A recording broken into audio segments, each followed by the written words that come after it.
And happy hour. We Hey. get the customary salute.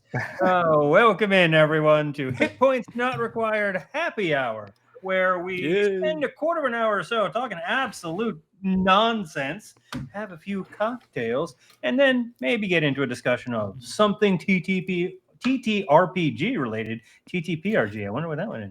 TTRPG related. As always, Rook Vellum and his lawn maintenance issues are here with me, but we also have two first-time happy hourers. Welcome in. Don't worry, you guys can talk, and I will just sit here and fucking drink. Welcome in. I'm new to happiness. I haven't been happy before. Yeah, welcome in. I'm new to the concept of time, so Jacob and Owen J. Ace. Hello. How you guys doing? Hello. Doing good. Not much. Good. I'm finally rested. I've recuperated after spending a whole weekend and a bit with two of you at least. Oh, that was rough, man. Like, you have no idea. Your recovery was less than mine. I can assure you of that. Why so? What's going on with Rook? Well, because I spent every single day mowing my fucking lawn. Every single one of them except Monday. I did take Monday off. But from Tuesday to this Monday, every day mowing my freaking lawn. So first of all, how big's your lawn, or how shit are you at mowing lawns? Okay, are you using a scythe? Scissors? God, you guys really are new to happy hour, right? Yeah, so yes. I knew this explanation was going to have to come in. So I have 0.6 acres of lawn. Okay. I have 0.6 acres of lawn, so a little over a half an acre. I have a riding mower, which I spent $600 on last year. Do you have a riding mower? I have a riding lawnmower. It does turn on. It doesn't work. I have a riding lawnmower that I spent $600 on last year. Like a John Deere thing? Yeah, it's not John Deere, it's red. What the fuck? I don't even know. It doesn't matter. Regardless, Fisher Price. The belt baby's first lawnmower. The belt was bad on this lawnmower after the last mowing season, and so I sent it off to be serviced at the beginning of this mowing season. It also needed a new tire, it needed a new belt, it needed a few things. Well, I'm pretty sure these fuckers put the wrong size belt on my blade. Oh, what's that? The deck, right? The thing that spins the blades. So right? not like a timing belt for the motor. Like the belt that spins the blades, right? Right. And that shit was loose. I used it once. I spent $600 on this used mower last year. I spent $400 fucking dollars to get it serviced this year. Oh boy! After one mow, the damn belt came off of the deck and is stuck under in some of the pulleys that move the lawnmower. Well, these bastards charged me $75 to come pick up and drop off my mower, so I refused to pay them $75 again 2 weeks later to come pick it up and fix it. So I started mowing my lawn with my push mower, which I own, which is an electric push mower. Oh. Well, an electric mower. And they don't work real well with long grass. With a rather large lot. Because I got one. Boy. It's not a huge lot, but it is actually push mowable. If I had a gas fucking push mower, it would be real easy. Yeah. But I don't. And I'm 100% for electronic devices. The electronic weed whacker is great, but mowing with an electronic mower just hasn't worked out for me so far. So the skinny on this whole thing is that I mowed my lawn like 4 or 5 days before I came down to Atlanta with you guys. And then it rained like 2 days in a row before I left. So I had no opportunity to mow it right before I left. And then it proceeded to rain for like 4 more days in a row while I was gone. So when I came back, it was indeed a freaking jungle in my yard. And so I also don't really care. So the battery doesn't mow the whole lawn, right? Like 2 to 3 typical battery charges are needed in order to mow the lawn. But because it was so high, it may or may not have taken about 5 days in a row, because I'm not going to mow the lawn. Then the battery, unless you put it in the freezer to cool down, doesn't even charge on the charger for like 3 hours, right? So, because it's hot.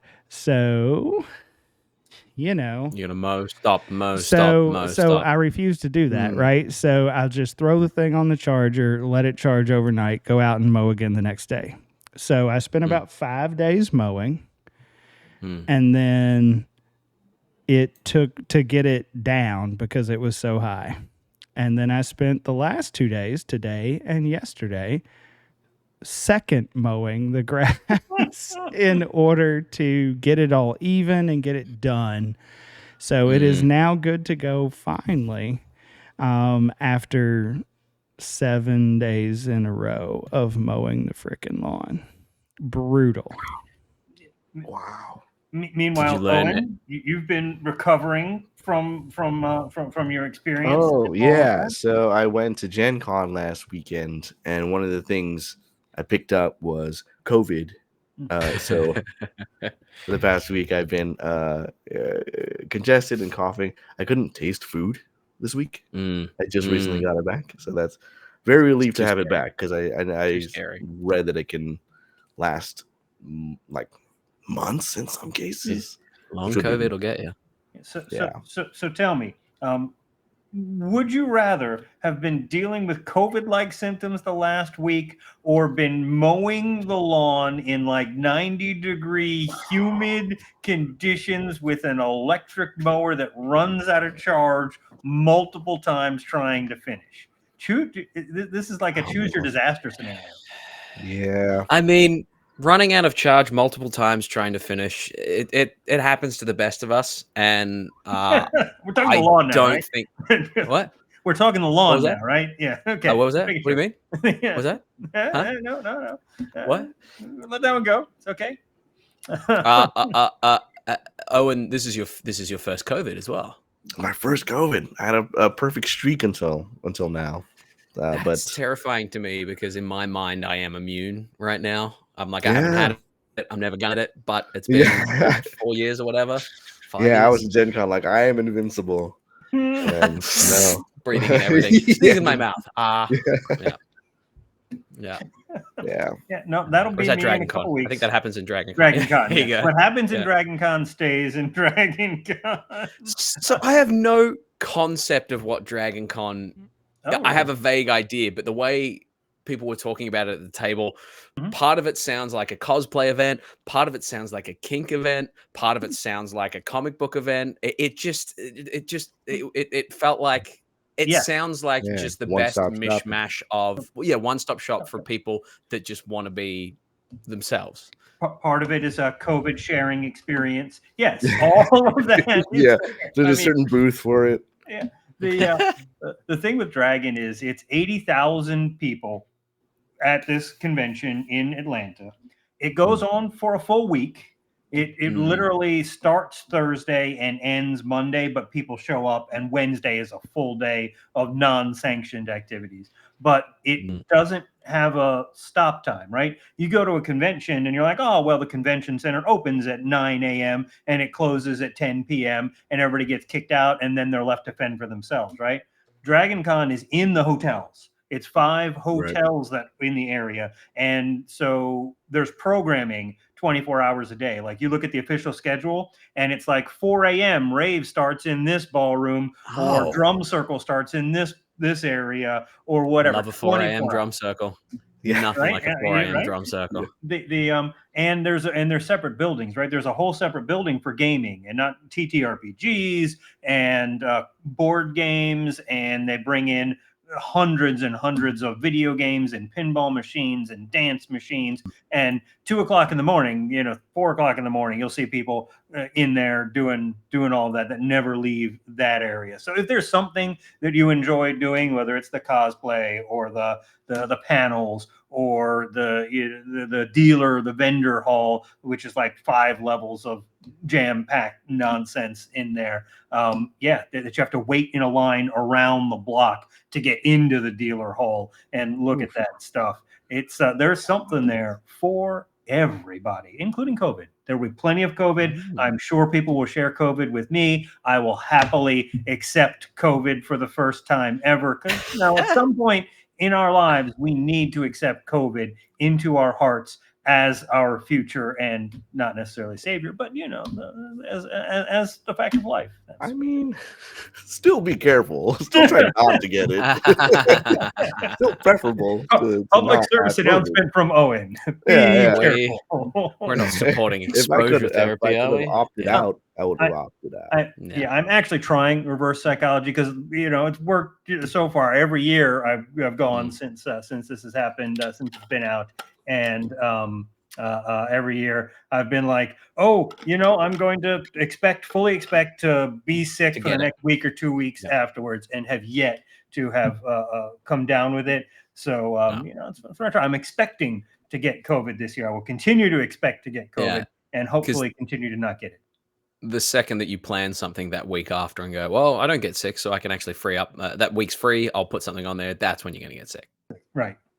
100%. So that's but yeah, Dragon Con is crazy. But Gen Con had a lot of people. How many were at Gen Con this year? Did you get was there a figure or anything put out there? I don't know. It's probably something I could Google, but I didn't. Because Gen Con's only 3 days. It's similar. It's Thursday to Sunday. So there's 4 days. Not Wednesday to Monday, Wednesday is a trade day, so there's like certain events on Wednesday. 71,000 they're saying. Oh yeah, so it's pretty close. It's about the same. Yeah. Those are the 2 big ones, right? Well, no. New York Comic-Con is San Diego Comic-Con is like 90, 100,000. San Diego's like 130, 140,000. Those would be the 2 big ones. But again, they're convention center cons, so it is a little different feeling. The fact that Dragon Con is there for a full week, 24/7, makes it feel a little more. Like a week-long event. Yeah, and Comic-Cons are very commercial too, right? You said there was a Wizards of the Coast or a Hasbro booth at Gen Con. They're the same thing. Same thing times 100 at New York and San Diego, where it is just like experience for HBO, activation for Amazon Prime, and it's all that you're like walking through. And sure, people love them; they're great. If you really are into that show, walking through an activation for Star Wars stuff can be really cool. But it's like that's 70% of the con, and the con floor and all that is taken up with that stuff. Whereas Dragon Con we don't allow any of that stuff here. It's fans and fan stuff only, and all it is people getting together and doing stuff that they enjoy without any commercialized stuff whatsoever. So. Give and take, it's whatever you're there for. I like drinking. There's plenty of that at Drinkin Con. I mean, Dragon Con. It is a good time. It's my favorite. It's my personal favorite. I mean, the cosplay there is out of this world. So that's what I spent most of my time doing. But like I said, there's something there for everybody, no matter what you are into. Speaking of drinking. Who drinks on the house tonight? Well, I have some ideas. Another tradition for those of you first timers. There is always something going on that drinks on the house. Maybe that's capital T, maybe capital T, capital H, maybe not. We don't know. But at the hit points not required bar, we are usually allowing somebody to drink gratis. Did you? I feel like you're about to snap a pool cue in half and throw it in front of Owen and myself and be like, and I could do that. I've got. Let me go over in the corner. I'll get one. But Rook, did you have a nomination for who's drinking on the house? No. No? Thank you. Thank you. Well, great. That's hit points not required. You always choose. Yeah, no, that's fine. I would nominate the silver medalist from Turkey. That fucking guy. That I'm guy not going to tell needs him to he drink has for to pay free for his everywhere drinks. forever because right. he was the best. Yeah. He's not gonna pay for a drink for the rest of his life. Oh I'll tell you who is gonna God. have to pay for drinks. The Australian break dancer. Breakdancing. Yeah. Oh God, she was so bad. We don't breakdance in Australia. That's proof. That's our best breakdance. Here on Hit Points Not Required, we are up on current events. Or current memes, at least. Also, you're wrong, Jacob. The dude from Australia was pretty freaking good, actually. He was pretty amazing. Oh, did you watch it? I would hope at this point that people don't take me seriously with almost anything I say. Did you watch crossed. the guy? Because he was good. No, I do not watch sports. The Olympics is great for the memes. It was originally meant to bring ceasefire and countries together. It's obviously not doing that. It's just money now. Sports is mostly money now, which is disappointing. So I got hot takes on sport. Dancing though, I love watching dancing. So yeah, I did not watch it. Long story short. No, I mean it's all about the memes. I mean, really, that's how we consume everything these days. Like if somebody out there, another intelligence or whatever, wanted to know about our culture, our world, if someone's going to thrawn this stuff, they would just take our memes, look at that. They would know everything about us and how to overwhelm us militarily in a heartbeat. So stressful and disturbing. Yeah. But instead of talking about people splitting apart and how we can, how we can wedge ourselves apart, what we can do to each other, let's talk about coming together. And our main topic tonight, our actual TTRPG topic this evening is... have you ever been the first session of a campaign or a one-shot or some table? You just sit down at the table and you look around and it's 5, 6, 7 strangers you've never met before, never interacted with before, and been like, well, this is going to be interesting. I don't know anybody. How do you guys deal with starting out and kickstarting the role play and kickstarting the interaction character v character? That's a good question. I'll start. Sit down to the table. Rum and Coke. It's a good way to start it off. Social lubricant. Yeah. I'll say having a player that you've played with before as a DM or a DM that you have played with before. Having someone like one person at the table is you can kick off that familiarity. But the interplayer role play is always a lot harder. You do find some players come in and they're way more comfortable playing with the dungeon master, role playing with the dungeon master or the game master or the lore keeper than they are with each other. Which I've always found strange, but I guess it makes sense. The dungeon master has put themselves in a position where they say, okay, I am open to this role play back and forth. But I feel like there is also an unspoken permission if you sit down to a TTRPG table that is heavy on role play to know that you are inviting people to role play with you. And I would say, as a player, you just need to be open. And I've seen it with all of you that you guys try to bring in other people. You'll find someone to latch onto and build a bit of a rapport, And then you'll start to go, okay, this next thing I need to do or want to say or want to express or want to have a conversation about includes that person who I haven't interacted with. So there is a little bit on the players to kind of reach out and try and include people as well. Yeah, I think there's always that initial like breaking the ice kind of situation where like there's so many different play styles, different players like, you know, role play at like different speeds and in different ways. So I feel like when you first start, there's always like a period of like feeling people out and seeing like how willing are they to like do like scenes, to do like bits, you know, like we've all agreed to like do this common goal of like complete the quest, but is this person sitting next to me like willing to do some like bullshit hijinks or, you know, like just a little funny little interlude. Who's on first.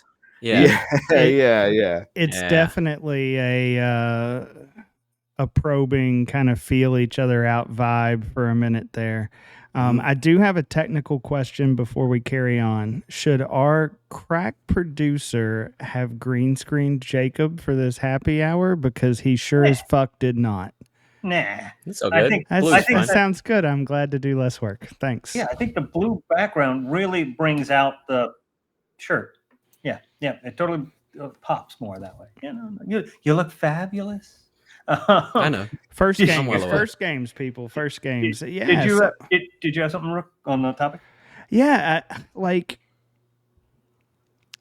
I think that's what makes session zeros so important, right? And some sort of icebreaker, some sort of how do people connect. And I know here in this channel with all the crazy one shots we do, there's always some sort of which other party member fucked you up in the past, or how did somebody save your ass when you fucked up? Like, those are important questions to kind of establish and start helping to create some sort of bond where the players can feel more comfortable having those interactions. Yeah, I mean, I think kind of. Go ahead. No, go ahead. Yeah. I was gonna say when you have the time and you have the ability for that, to have a Discord or a chat thing to set some of that up beforehand, it's fantastic. But sometimes we're all rolling in at a convention and sitting down, and this is the first time there was no possibility of having a message board, or you're going to a pickup game night or something like that, and there's sometimes that's not possible. And I think there are a couple things, but if you had a point first, Jacob, to I was just going to say that 9 times out of 10, there's going to be players around you that are feeling the same as you and that are feeling it out as well. And if you can have the courage to be the one that does step out and start doing a bit with another player, everyone else will be like, oh, okay, cool, we can do this. And yes, you might stumble across the one edgelord or main character syndrome person, and that's fine. You can easily kind of jog your way around that and move to someone else that's more fun to play with. But I would say the very first thing would be just be open and be courageous enough to have a swing with one other player. And if you can build that bond with one other player, everyone else at the table will jump in on that. Yeah, there's definitely something to having chutzpah or moxie or being the one to initiate stuff. And I would say you don't have to go and try and my character and be all story related or whatever. Just be natural about it. I remember one time I was in a game with Nikki, who you can see on our latest the one shot we did a couple weeks ago with the pirate theme, and she was DMing, and there was one other player in there, and it started off with we were at like a school or something like that. I was the janitor. Somebody came in to see me, and I was like, "Oh, great to see you. Where did you want to go have lunch today?" And just starting off asking like what would I say to somebody that came to see me, on a Tuesday for whatever. Oh yeah, was there something you were in the mood to go and get? What kind of food? And just something that's very easy for anybody to answer. You've been asked a million times in your life, what do you want to eat? You're going to think up something, whether it's sushi or barbecue, or you're going to have a response, and suddenly you're having a conversation. Right? It's just be natural.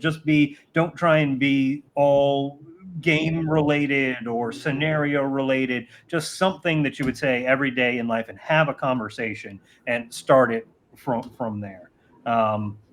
Additionally, I'd say there's a couple things from a recent session that we had. I like to play games at the beginning, like improv games, and I think Mind Meld that we played there was a fantastic way to get people talking to each other and get people talking and starting already. Take 5 minutes before the session starts and just play a quick word game or some game, and also at the same session, even in session, just bring up in character and play a game like Never Have Me Ever, Never Have I Ever. Never have Yeah, me that's the ever, pirate sir. version.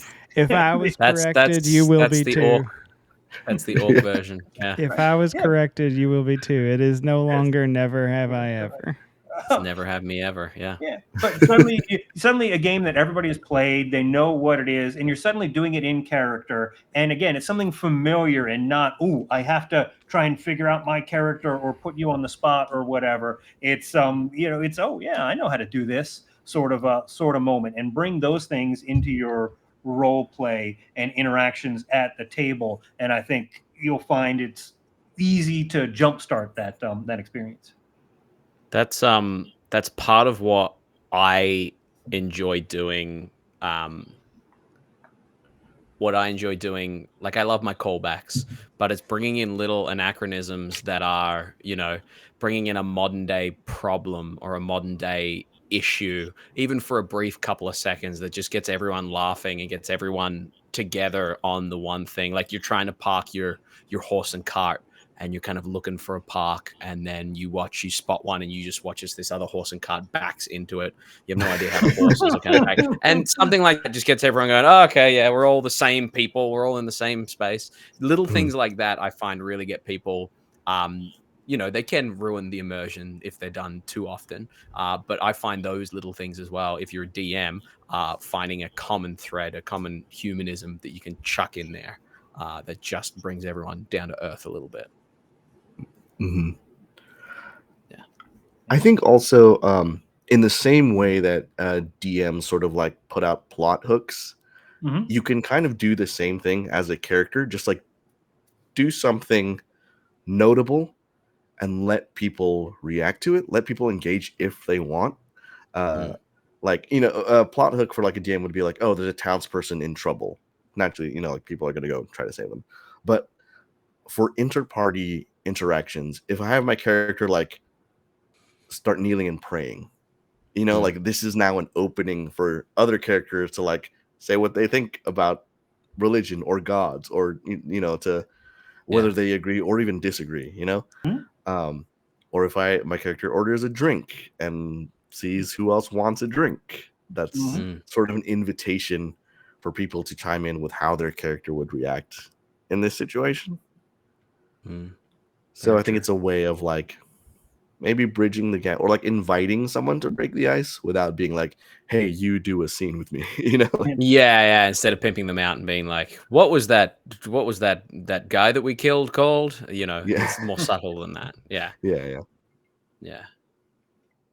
No, I think definitely engaging. I think it's all about as a player at the table. If you want to have some interesting interactions with people, just engage with somebody. It doesn't matter, and it doesn't matter what you say or what you do or anything. Just do it. Cross that line.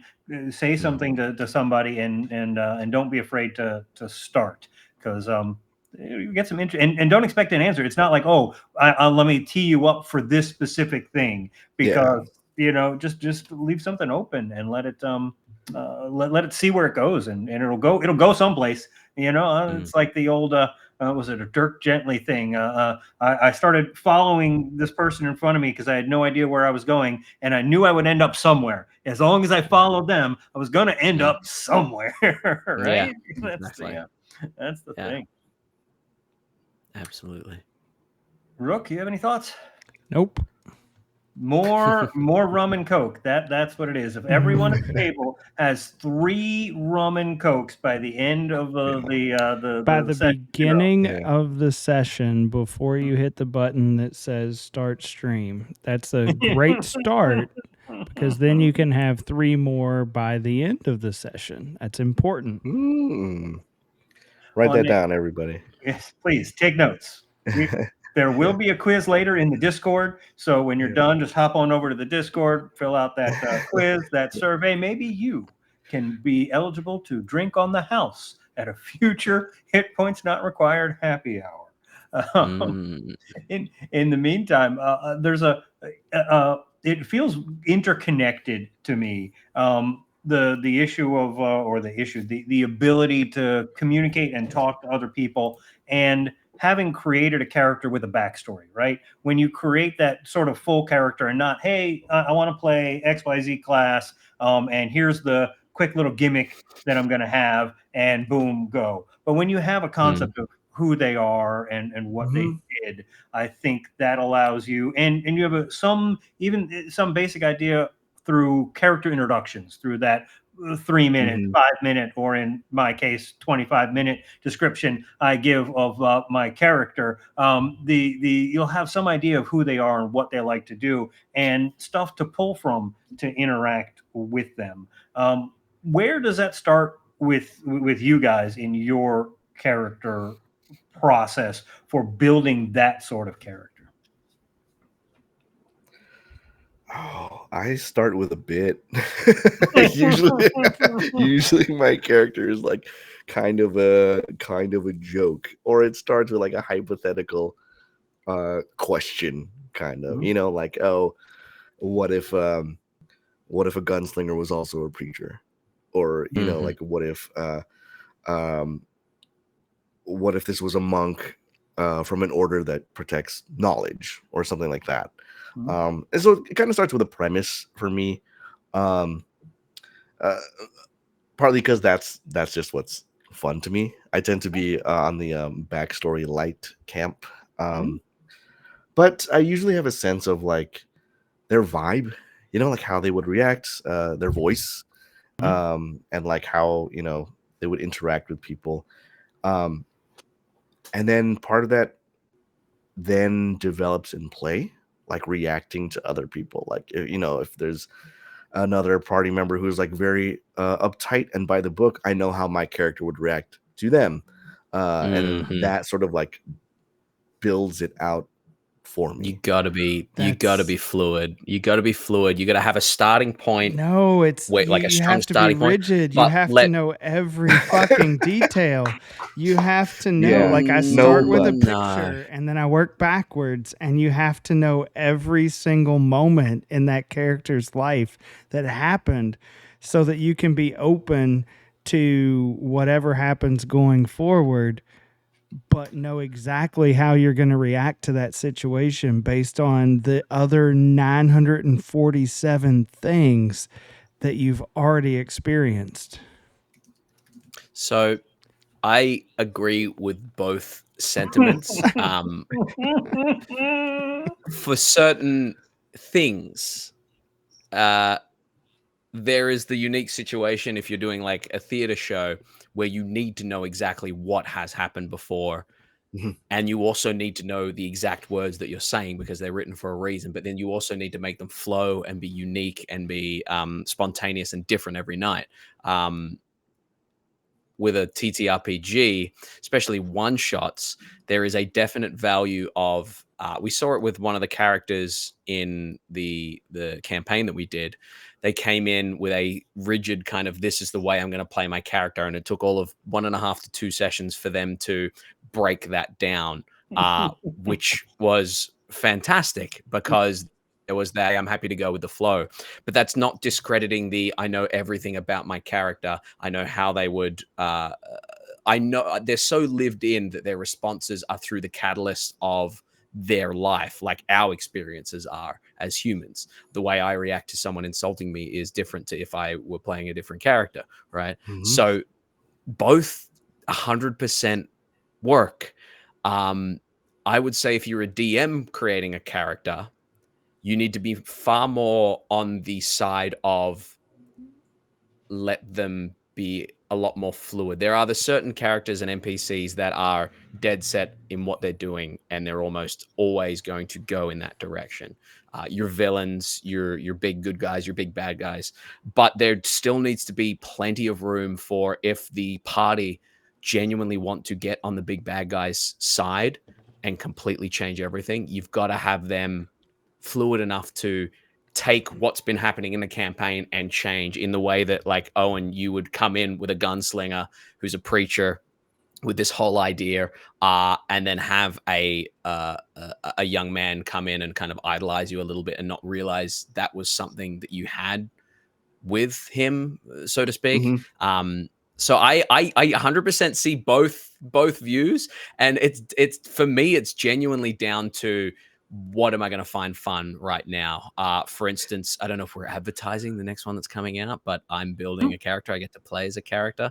And the first thing I thought when I got the breakdown from Owen was, can I do 6 different one level in everything? Can I do a multi-class mess of like barbarian, wizard, cleric, blah blah blah blah blah blah? It's not gonna work. It's not gonna be built fine. It's a gag. It is the gag, and then I work at it from there. Whereas if I were doing a campaign, it would very much be, what does this character want in this world, and extrapolate out both ways. So I mean, I love it.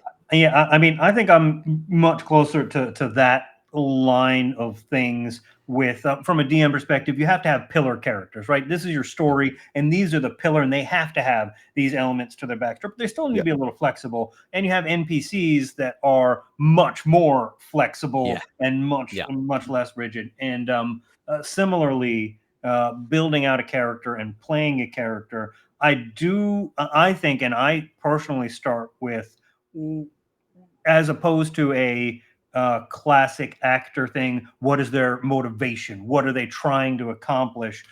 Which a lot of times I feel leads to them having some sort of quest. And in a one shot or a short adventure, it's not always possible to have a quest. Even in a campaign, it's sometimes detrimental to have a quest that you're like, I got to do my quest. I got to do my quest. We got to eventually navigate over to my quest, even though the story is taking us somewhere else. It's always possible to pick up your trash and recycle. I just want to point that out. It's always possible to leave your trash just where it is, because you've got to go and do something else as well. That's against the rules. I might get a ticket, but I can certainly do it. The concept that I end up going with is, what has happened that's so fucked up in my life that's gotten me to this point, right? What's my history? And I don't need every little detail in there. I need to know. You do. I don't. You do. And what I'm getting at is, I need there to be, okay, these are the points in my life. These are the pillars and the things that we know. A couple of things that we know happened. Where exactly they happened and all that, we don't need to write that out all of the way. But there needs to be those spaces in between those pillars and everything to be reactive to everything else in the adventure, in the campaign, to be reactive to everyone else's stories and not feel the need, oh, I gotta pull this in and do this thing over here, and I have to do that. When you have it all written out, it's possible, and it's a different level of play, because when you have it all written out and all of this stuff that you really think is really important and you want to get to, and this is going to be a great moment and we got to get to this moment, but then it doesn't naturally come up, you're tempted to push and make it happen, and it feels forced and disjointed, and rather than just flowing with it. So there needs to be enough of those spaces to allow you to switch stuff up and flow, and I think that's the important part. I think picking off the back of that, 2 things in particular. The first being that if that's the kind of campaign, there's a very good book about proactive prompting proactive role playing. When you sit down at a table, and this is for campaigns mostly, and one shots, so all games. I don't know why I kind of campaigns and one shots and everything just in campaigns between. and one shots. Just campaigns and one shots. Nothing in between. There I'm is sorry, it's not written for that. You're able to, you're coming into a one shot for that one shot's story. If you're coming into a campaign, I hope you're coming into a campaign because you want to play in that world scenario, that sandbox. But you do need to, DMs do need to make sure they take the things that the players want to do that make them excited, have a short, mid, and long-term goal from your players and weave those into the story. Yes, you've got a power gamer that wants to get the big bad Zariel sword. Great. That's their long-term goal. They need to have a mid-term and a short-term. They've got to find the guy that knows where the sword is. They need to defeat the monster and take the sword. Cool. I can weave that into any campaign I want, and I just need to either tweak what I'm doing or say to the player, cool, that's not going to be Zariel's sword. It's going to be something very similar, but it's actually going to be for this demon that's actually part of the campaign. Those sort of adjustments, compromises are very important on both sides, so that you are enjoying the game you're playing and you're enjoying the game you're running. Because as soon as there's no enjoyment, then get the fuck out of here. There's no point in playing. The other thing I was going to say is I feel like there is an argument to be made where you guys saw me for 4 days doing something very specific. You did not get, you got a certain side of my backstory. You didn't get any of the electrical backstory. You didn't get any of the Australian backstory. You didn't get any of the whatever traumatic kind of childhood I've had. You got a specific me. So if the story is a safe space, if you're feeling vulnerable and you want to share some of that, no one's going to get that. No one's going to get that yet. But if there is a absolute prequel shit or teaser, a foreshadowing, if you're feeling vulnerable, if there is, if you are a storytelling group, you can absolutely fine tune. You don't have to write out every little thing, because we're not ever going to, in this 8-episode arc, in this one shot, in this 20-episode arc, we're not really ever going to, I don't feel we're ever going to touch on that. So we don't need to build out that side of the character. However, if you are doing a big long-term campaign, you may feel more obliged to fill everything out just in case it comes across. There are arguments on both sides, and I will say to a player, give me 1 page of backstory, give me 1 word of backstory, give me 40 pages. We will make it work. And there are players who will come in and just go with the flow, and 20 games in say, hey, this thing's been coming up. Can we just say that was part of like what happened to my village? And you'll be like, yeah, man, that's fine. So sometimes that happens as well. Yeah, there's that. There's also and for a longer term campaign, for an adventure or a campaign, full campaign, discussing the tone and who you want to be in there. Because I will tell you, I played I was a player in a Ravenloft campaign, a Strahd variation campaign for a little while, and came in not right at the beginning, and was talking to the DM, who may or may not have done a one shot with us at one point in time, and I was like, hey, can I be a little irreverent about this whole thing? Yeah, sure, it's fine. Okay, their cable's gonna be cool. Yeah, sure, bring whatever. And so here I am in Ravenloft with a trench coat wearing rabbit private investigator, and immediately created things to have conversations about, bringing us back to our main topic here.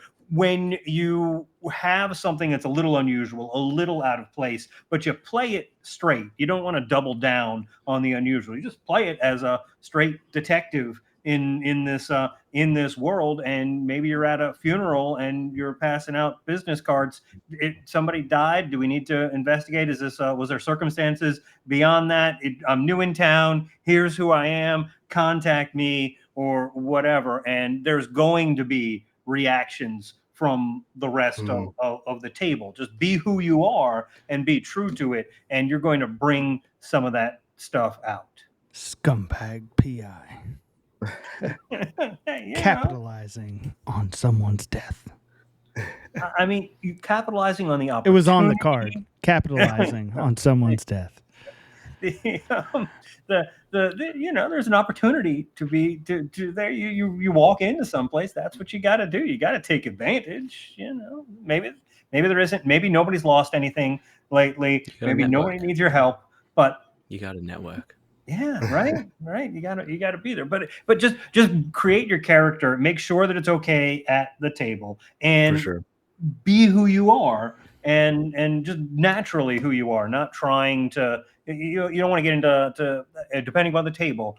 I would think you don't want to get into anime territory of it's so outlandish and so weird or whatever. But just be straight and with who the character is, and people will react to it. You'll get some. Don't again have chutzpah. Don't be afraid to portray these ideals of who this character is, and people are going to ask. Very well said.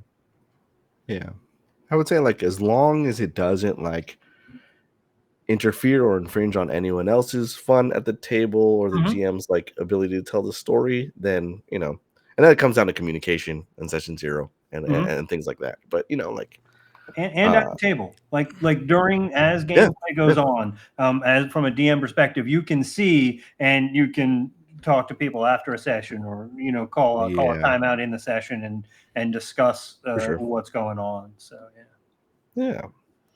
That's everybody's there to have a good time, and we don't all have a good time in the same way. That's why you go into the liquor store and there's not just rum. This is not rum for Rook liquor store. There's different varieties and different tastes for everybody who wants different stuff, and you just gotta have your beverages and your TTRPGs with people that enjoy the same things that you do. That's to be clear.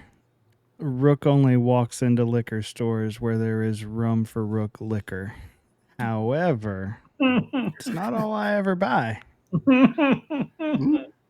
Well, you are courteous and you will purchase things for other people as well. I understand. Rook contains multitudes. Yeah. Oh my.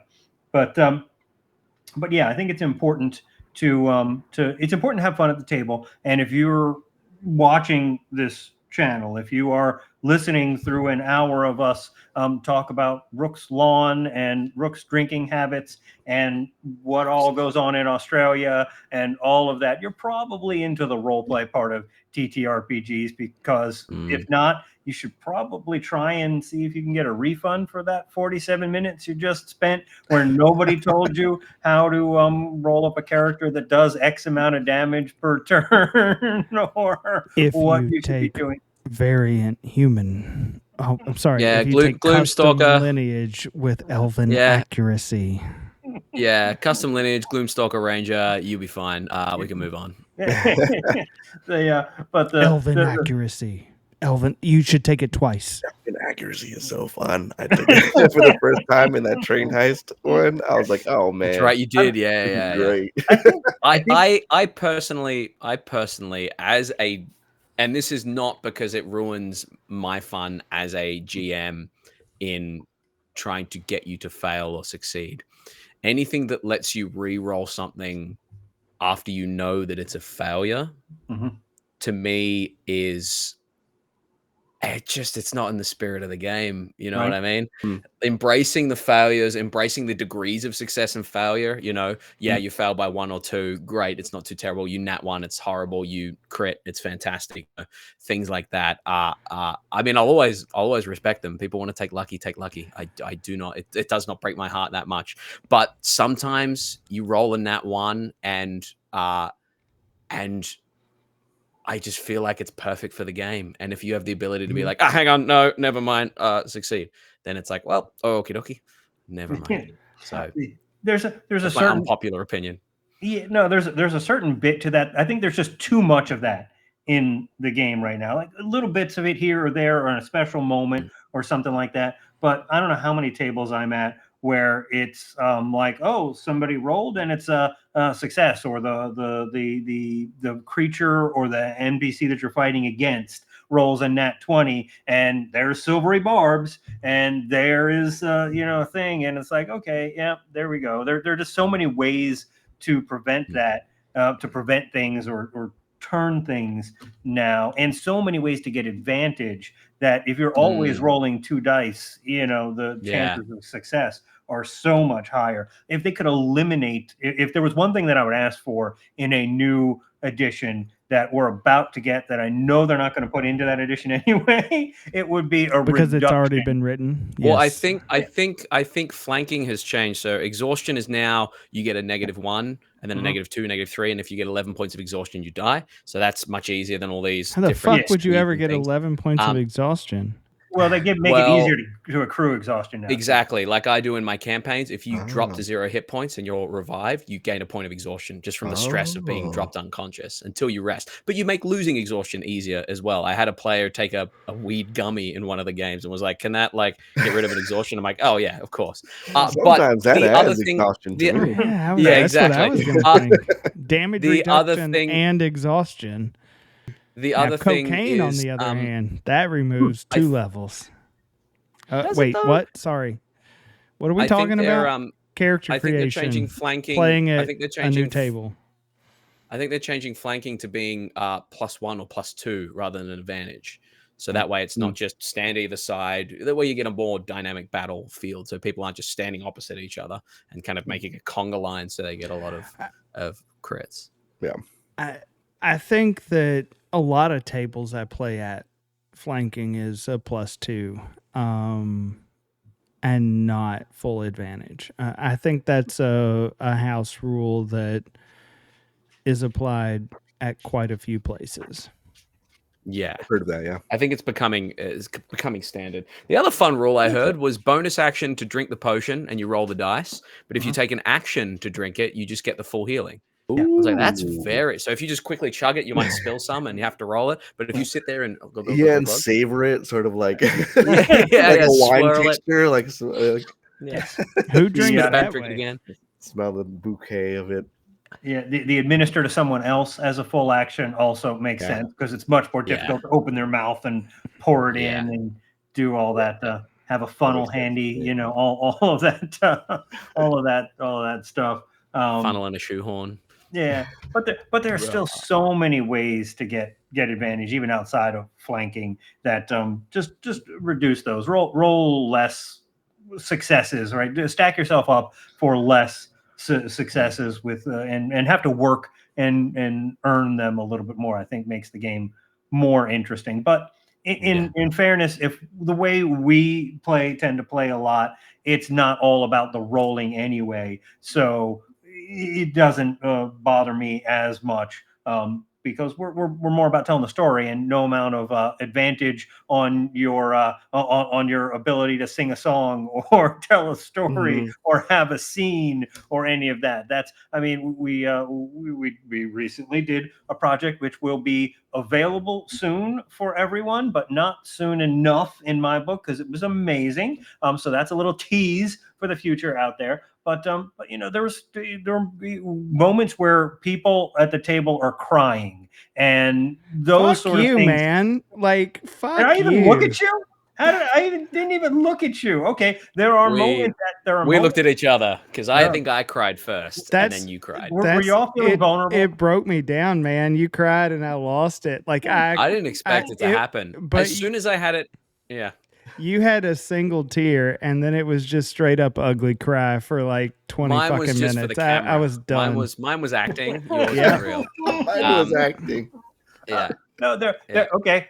Let's bring it back so people aren't feeling so vulnerable. We'll walk it back and forget I said that. And there were moments at this table where people were laughing so hard they were snorting. We had to bring tissues over. It was we did have a snorting fit. Fantastic. Those sort of things. Meta. Did we bring tissues over for laughing? We did, right? Yes. Like one time we were like, somebody bring in. when Identify was cast. Yes. Oh. Yes.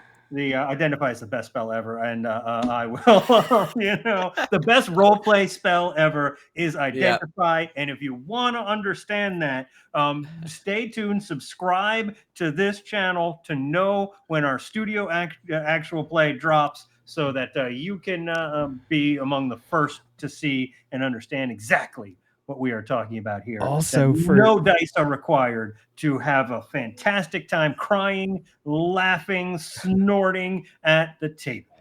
Oh, Breaking and minis. just so you know, eating minis. Evangeline lives. Yes. All That's right. an Keep an homage eye to out. you, Keep an eye good out. sir. Evangeline Keep lives. an eye out in the background of every episode. Because let's just say not everything stays where it should. This week on Find Evangeline. But with that, I think we have had a fantastic episode. We have imparted some knowledge, ? We have consumed some beverages. We have talked about vulnerability. We have talked about laughing and crying. We have shared with you. And with that, I think we will bid adieu. And just a reminder, hit points are not required to enjoy a tasty beverage. Cheers. Cheers.